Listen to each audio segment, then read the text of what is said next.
The first thing Oren Barrett noticed about the alien planet of Varnok 7 was the grass. It wasn't green. It shimmered between violet and bronze depending on how you tilted your head. He had been told about this during orientation, but nothing quite prepared him for stepping onto a field that looked like a chrome oil slick under a dying sun. Stay within the designated paths. The root systems are reactive, said Instructor Halex, a tall, lean creature with a segmented torso and skin like dull obsidian. Halex's eyes, 6 of them blinked in sequence. Oren adjusted the straps on his suit and followed the line of students, most of whom were not from Earth. He stood out, obviously, and not just because he only had 2 limbs per side and couldn't blink sideways.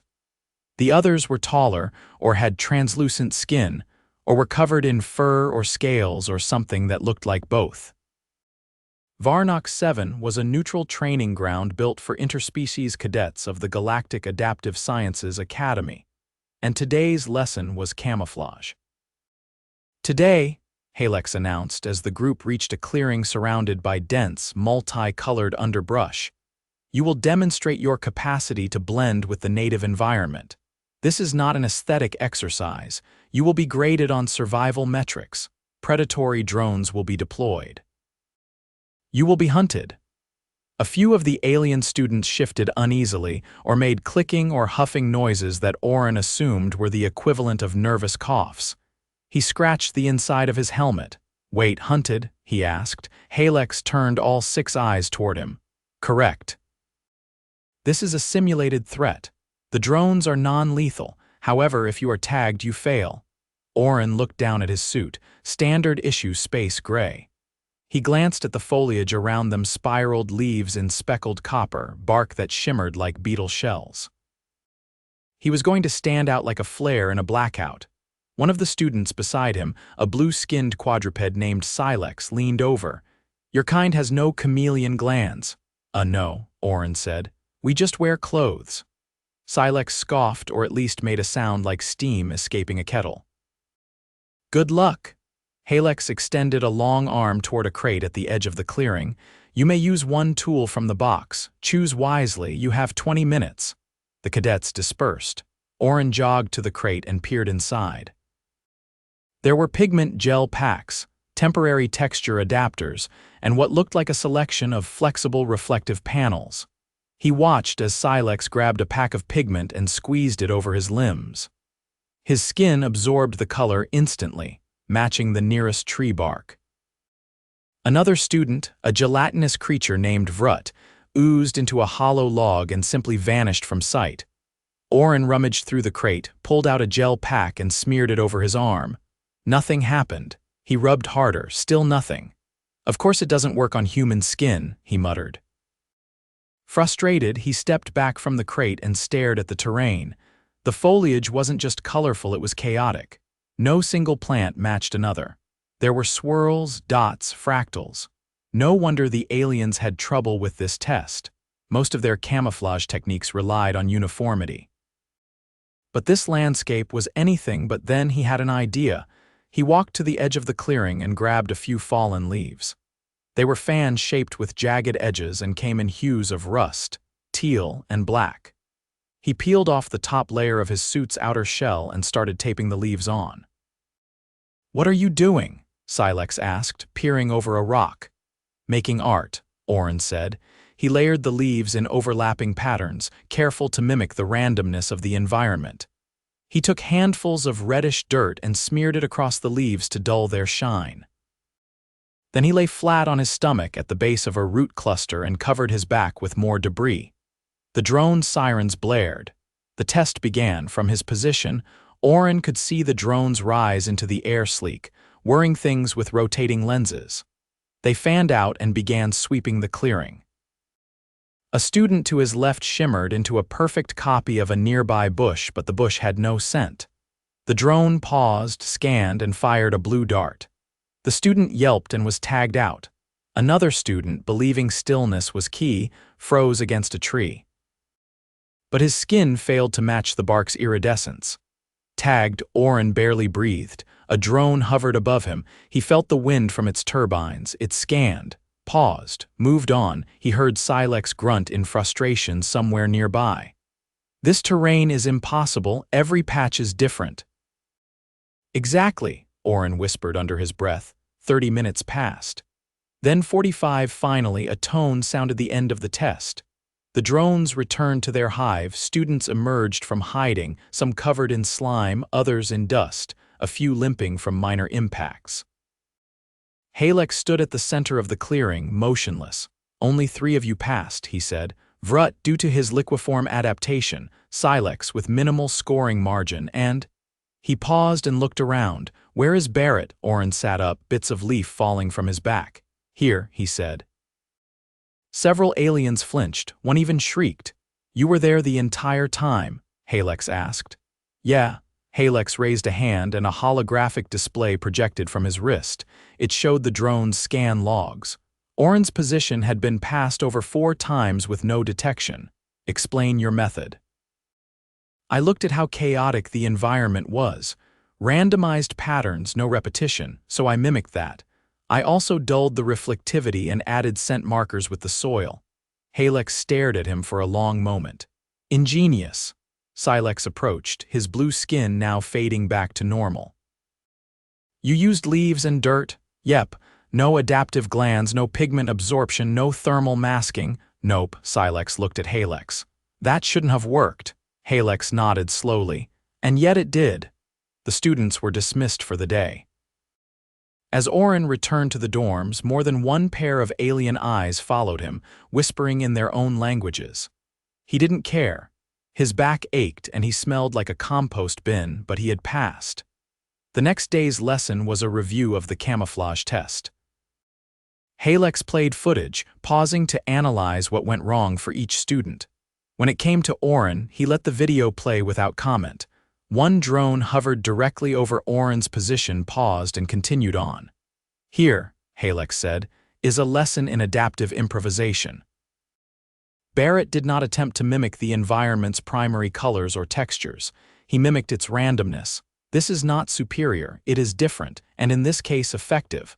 Silex raised a limb, but how did he know to do that? Oren shrugged. Where I'm from, we call it winging it. That sounds structurally unstable, Vrut said. It usually is. After class, Oren returned to his quarters but was intercepted by a faculty member, a short, stocky alien with stone-like skin named Instructor Ewan. You will assist in the next lab module, Ewan said. We are designing a camouflage protocol for diverse terrains.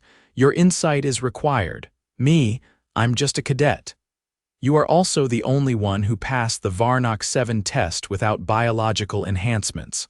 Oren agreed, though reluctantly. The lab was filled with alien tech holographic terrain simulators, adaptive fabric printers, and scent dispersal modules. Ewan handed him a stylus. Show us what you did.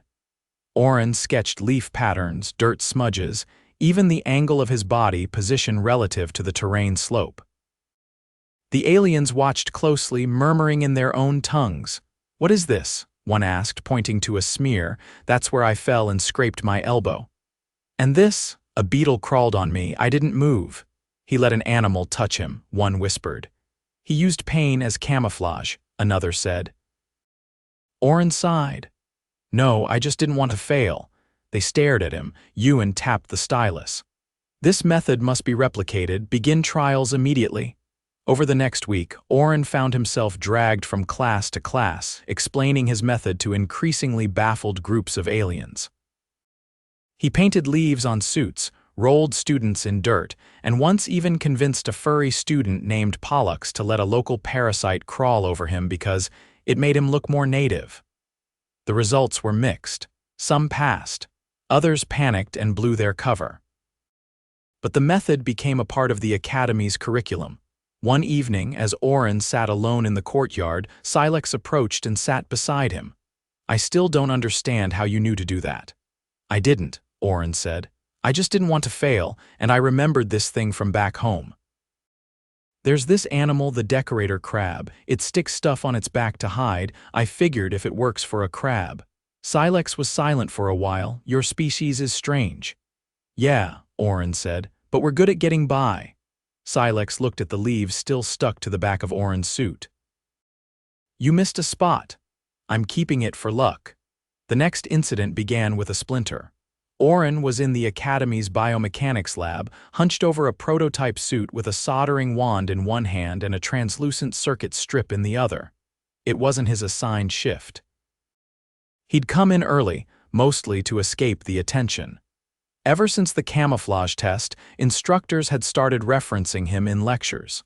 Fellow cadets had begun watching him like he might spontaneously reveal another tactic that would change the curriculum. He didn't have one. He just wanted to fix the cooling sublayer on his suit, which had started overheating during terrain simulations. Halfway through peeling off the outer mesh, he drove a sliver of synthetic bark into his thumb. He hissed, dropped the wand, and instinctively bit the skin around the wound to pull the splinter out. Don't do that. Someone yelped, followed immediately by the sound of something metallic clattering to the floor. Vrut, the gelatinous cadet, had recoiled so hard he'd tipped over a tray of calibration tools. I'm fine, Oren said, spitting a tiny fleck of bark into a napkin. You inserted bacteria into your circulatory channel. It's called mouth cleaning. That's not a system, Vrut said, inching backward. That's biohazard roulette. Oren held up his thumb. It's already clotting. Silex, who had just entered with a heap of sensor nodes bundled in his arms, squinted at the wound. That's not clotting, that's drying. You're desiccating. I'm healing, without enzyme packs, without anything. Vrut made a sound like a faucet being shut off too quickly. How have you not dissolved from the inside? Oren flexed his fingers and returned to his suit. Honestly, I've wondered that myself. By mid-cycle, the lab supervisor, a rigid insectile being named Dr. Tharn, swept in, antennae twitching at the scent of scorched wiring. Who tampered with the workshop's thermal regulators? Oren raised a hand. Just trying to patch my coolant layer. You used a soldering tool calibrated for exo-chitin composites. Yeah, it was the only one that you could have ruptured the filament lines. That suit is not designed for thermal tolerance adjustments beyond 0.6 variants. Okay, but it worked. I rerouted. The Tharn stepped closer, eyeing the joint Oren had just sealed. You fused this without a bonding agent. I used the ambient heat from the wand to melt the micro edge, then I pressed it shut with one of the pressure clamps. Tharn looked at him, unblinking. That's a field repair method. Yeah, I figured if it held for 20 minutes I'd call it a win. The supervisor scraped a claw lightly across the seam. The weld held. Demonstrate it again, Tharn said. Oren blinked. Now, yes. There are students who can't seal a hydration tube without disassembling the entire limb casing. I just wanted to fix my suit. You're now demonstrating at the afternoon seminar. By the time the seminar began, Oren had already regretted every decision that morning. A semicircle of cadets sat in the amphitheater, all wearing partial rig suits, most of them far more advanced than his. The room buzzed with low murmurs. Several were attempting to pre-modify their own suits before the practice even started, which led to 2 blown heat coils and a minor fire suppression alert. Tharn motioned for silence. Observe Cadet Barrett, Tharn said. He will now perform a structural bypass using only tools available in the field. Oren stood at the front with a deconstructed exo belt and a cracked regulator. Silex raised a hand. Are we supposed to replicate this? No, Tharn said. You are supposed to understand why it works. Oren took a breath, gripped the belt fragment in one hand and the wand in the other, and began to work. He didn't talk through it. He didn't know how to explain why he rotated the seal counterclockwise, or why he used his elbow to hold the pressure gauge in place while aligning the interface pins. He just did it. When he finished, the regulator lit up with a soft blue pulse. There was a long pause. Then someone near the back muttered, but he didn't measure anything. I used my eyes, Oren said, and my hands. No calibration metrics, nope. Vrut raised a limb, and if it had failed, then I'd try something else. Tharn turned to the group. This is not ideal. but it is effective. After the seminar, Oren ducked into the mess hall, hoping to avoid more questioning. He grabbed a tray of something beige and vaguely edible and slid into a corner seat. Before he could take a bite, Silex dropped into the seat across from him. "You're going to get pulled into another review," Silex said. "Tharn submitted your session to the interfaculty board." "I didn't sign up to be a mascot." "You're not a mascot. You're a living contradiction." "I'd rather be a guy eating lunch." Silex nudged his tray aside. "Why didn't you ask for help with your suit? I thought I could fix it faster on my own." "Most of us would have submitted a repair requisition and waited 2 cycles." "Well, I didn't want to sweat through my spine for 2 cycles. That's not a valid reason. It is if you only get 1 spine." Later that evening, Oren was summoned to the infirmary. Not because of the splinter, which he'd forgotten about, but because someone had reported him for unauthorized biological risk exposure. He sat on a metal bench while a nurse scanned his thumb with a device that looked suspiciously like a high-end stapler. "No swelling," the nurse said. "Minimal tissue trauma, typical human clotting response." The medic beside her tapped his screen. "What's his cytokine count?" "Elevated, but within safe human thresholds, still spiking, stabilizing." The medic turned to Oren. "You initiated a healing response without external stimuli." "I got a splinter," Oren said. "We're aware. Is this really worth a full scan? You could have gone into septic shock. I floss with worse things." The nurse made a noise that sounded like someone dropping a marble onto glass. "Your internal defense system is inefficient but remarkably stubborn." "Thanks." The medic squinted at a data stream. "Do you regenerate dermal layers at this rate normally?" "This is slow, honestly. I've had worse from falling off a bike." The nurse leaned forward. "What's a bike?" "It's like a transport unit that hates you." They paused. Then the medic said, "You're cleared. But if you spontaneously develop a second thumb, report it immediately. Will do." As Oren exited, he found Vrut waiting outside the infirmary. "You're not contagious?" Vrut asked. "Nope, just inconvenient. You're being assigned to the habitat design team." "I thought that was for architecture cadets. They want your input on terrain unpredictability." "I'm not a terrain expert." "You're a chaos expert," Oren sighed. "Is there any chance I can go one day without being studied?" "Not if you keep surviving things you shouldn't." The next day, Oren reported to the Habitat Lab, where 5 students, none of them human, were arguing over a structural layout for a simulated marshland. The lead designer, a tall, 4-armed being with translucent plates across his shoulders, handed Oren a blueprint. "We're trying to replicate terrain inconsistency," he said. "Your test record suggests you can predict pattern breakdowns." I improvised. "Do it again." Oren studied the layout. It was too symmetrical. The ridges repeated every 2 meters. The foliage was mirrored across quadrants. Even the shadows fell in predictable intervals. "You're designing for logic," Oren said, "but terrain doesn't care about logic." "Then how do we simulate chaos?" "You don't. You create variables, then let them break your model." The team stared at him. He took the stylus, erased the symmetrical ridgeline, and drew 3 uneven mounds intersected by a water seam that curved with no fixed angle.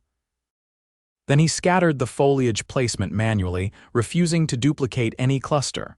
He tapped the shadow matrix and adjusted the light source to drift over time. "Now run it," he said. The simulation flickered to life. The terrain formed, shifted, settled. The cadets stared. "Nothing aligns," one said. "Exactly. But how do we know where to place adaptive sensors?" "You don't. You place them where they're least likely to fail." The lead designer watched the terrain for a long moment. Then he said, "This feels wrong." "It's supposed to," Oren said. "So does the real thing." By the end of that week, the Habitat team had built 3 new modules based on Oren's layouts. The simulations were harder to navigate. Camouflage scores dropped across the board, but Tharn approved them. So did the board. Back in his dorm, Oren peeled off his suit, now patched with 3 different materials, and sank onto his bunk. His thumb still itched, but the wound had closed. He stared at the ceiling. He hadn't planned to be useful. He just wanted to keep up. Instead, he'd become the Academy's favorite anomaly.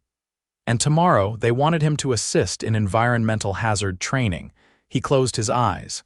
Alien students were struggling with terrain unpredictability. The human had just painted leaves on his suit. And now, apparently, he was rewriting the curriculum. The emergency field pod was not designed for comfort. Oren sat on a hard polymer bench, knees pressed awkwardly against a support beam while a bulbous device scanned his vitals with a soft, pulsing hum. The pod smelled like antiseptic and overheated plastic. "You're not currently bleeding," said the attending medic, who resembled a moss-covered lamp post with eyes. "I never said I was," Oren replied, tugging his collar to let some heat escape. "I just dislocated it." Pop, clunk, pain, end of story. The medic's fronds twitched skeptically. "Your shoulder is misaligned by 7 degrees, which is why I came here. Can we fix it, or do I need to keep pretending I enjoy holding my arm like a broken scarecrow?" The medic gestured with a frond toward the side wall, where an automated adjustment rig clicked into operation. "Place your arm in the sling." The rig hissed as it calibrated. Oren winced as it gently rotated his limb upward. "You do understand we have mobility stabilizers," the medic said. "You are not required to drag yourself back through the training marsh like some." "Wounded animal. I didn't want to miss the debrief. You prioritized a meeting over skeletal integrity. I didn't think it was that bad until I tried to take off my boot with my left hand and fell over." The rig made a soft chime. "Reset complete," the medic announced. Oren flexed his shoulder. It still ached, but the joint moved without grinding. He nodded. "Thanks, you are dismissed. But your behavior continues to generate incident reports. I'll try to survive less interestingly. Please do." By the time he made it to the debrief chamber, the last row of seats had already been taken. The room was dim, with terrain holograms floating above the center table, replaying segments of the day's hazard simulation. Oren spotted Silex wedged near the front, holding what looked like a cracked leg brace. Silex looked over. "Your shoulder, back in place." "You, stuck in a sinkhole for 40 minutes, lost a boot. I'm still not convinced that mud was natural. I saw one of the drones sink into it and vanish, so probably not." Instructor Halek stood at the center of the room, arms extended toward the holograms. "You were told this terrain was designed to evolve, yet several of you attempted to memorize static patterns. That is not adaptation, that is repetition." A student with segmented wings groaned. "But the waterline moved uphill, uphill." Halex didn't blink. "Exactly." Another projection flickered on, showing a cadet hurling a weighted rope toward a high ledge and falling backward as the ledge dissolved into a gas pocket. "Barrett," Halex said. Oren sat up straighter. "Your path through Zone 6 was unorthodox. You bypassed the instability grid entirely. Explain." "I noticed the roots in that area weren't responding to pressure like the others, so I figured the terrain there hadn't been modified yet. Probably a path the drones used to enter." Halex tapped a control panel. The view zoomed in on the trail Oren had taken. "You exploited a procedural oversight in the simulation design." I followed the signs. "They weren't exactly subtle." Silex turned. "I walked right past that spot. I didn't see anything." Oren shrugged. "The roots were dry, everything else was damp. And there were no insect sounds, no bugs, no moisture." A student with feathery antennae raised one. "You used insect absence to determine moisture content. Is that weird?" the room muttered. Halex didn't respond. Instead, he switched to another feed. "Let us examine your shoulder injury. At timestamp 71, you fall while using a handhold that disintegrates. At timestamp 73, you continue climbing using only one arm.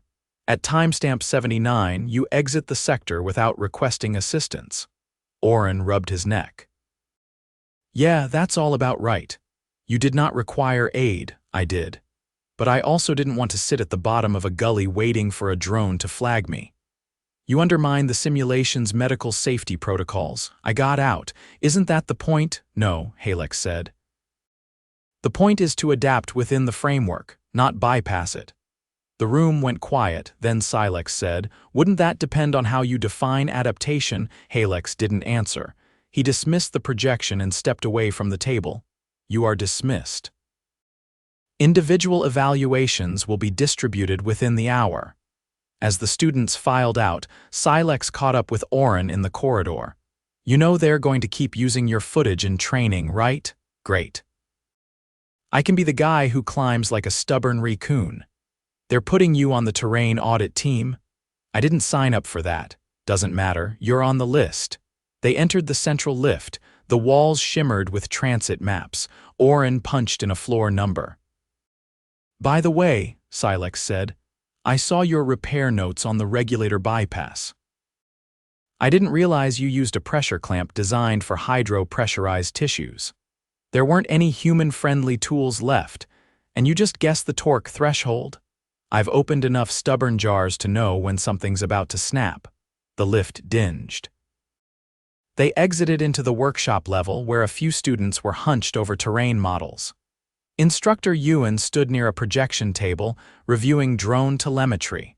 "You're late," he said, not looking up. "I didn't know I was attending." "You are now." Ewan waved them closer and expanded a topographical map. "We are prepping for the next terrain module. This one incorporates dynamic tectonic shifts. We need projections for how cadets will fail." "You mean succeed?" Oren asked. "No, I mean fail. It's easier to track the ones who fail. Success often looks like coincidence." Silex leaned in. "That's a grim outlook. It's a realistic one." Ewan pointed to a narrow ridge. "Barrett, what do you see?" Oren studied the rendering. The slope looked uniform, but something about the shading didn't feel right. The base of the ridge was smooth, too smooth compared to the surrounding terrain. "Loose sediment," he said. "Probably artificially compacted. First 2 steps are fine, but the third will collapse laterally." Ewan nodded. "And then, whoever's on it slides into the lower basin. If they brace wrong, dislocated hip. If they brace right, maybe just a sprain. Good, now tell me how to prevent it. Don't let them step on it." Ewan's expression didn't change. "Or," Oren added quickly, "mark it with a temperature anomaly. If they're watching their thermal readouts, they'll notice the drop. Better." The rest of the session passed in a blur of models, predictions, and failure scenarios. By the end, Oren's head throbbed from squinting at simulation overlays. As they exited, Silex nudged him. "You know what's weird? Everything. You're not particularly fast, you're not the strongest. You barely passed the xenobiology grid. I'm feeling very encouraged right now, and yet you keep surviving. That's my specialty. Maybe that's what they want. I don't think anyone wants to be the example of what not to do, but somehow works anyway. You're not the example. You're the proof." That night, Oren sat on his bunk fiddling with a small terrain scanner. He'd modified it to pick up vibration differentials, something none of the standard models did well. It wasn't elegant. The casing didn't close right anymore, and he'd used part of a food tray as a new backing plate. He ran a test sweep over the floor. The scanner beeped once, then stabilized. He smiled faintly and set it aside. A knock sounded at his door. It was Vrut. "You left this in the lab," Vrut said, holding up a heat coil. "Thanks." Vrut didn't leave. "You're not like most of us," Vrut said. "You don't optimize, you improvise." "That's polite of you. It's inefficient, I'm aware. It's also alarmingly effective." Vrut left without another word. Oren stared at the door, then looked down at his scanner. He wasn't trying to make a point. He just didn't like failing quietly. And maybe, in a place full of creatures who could bend light, shift form, or interface with machines through their skin, the most unexpected thing was someone who used leaves, luck, and sheer unwillingness to give up. And somehow, that was enough.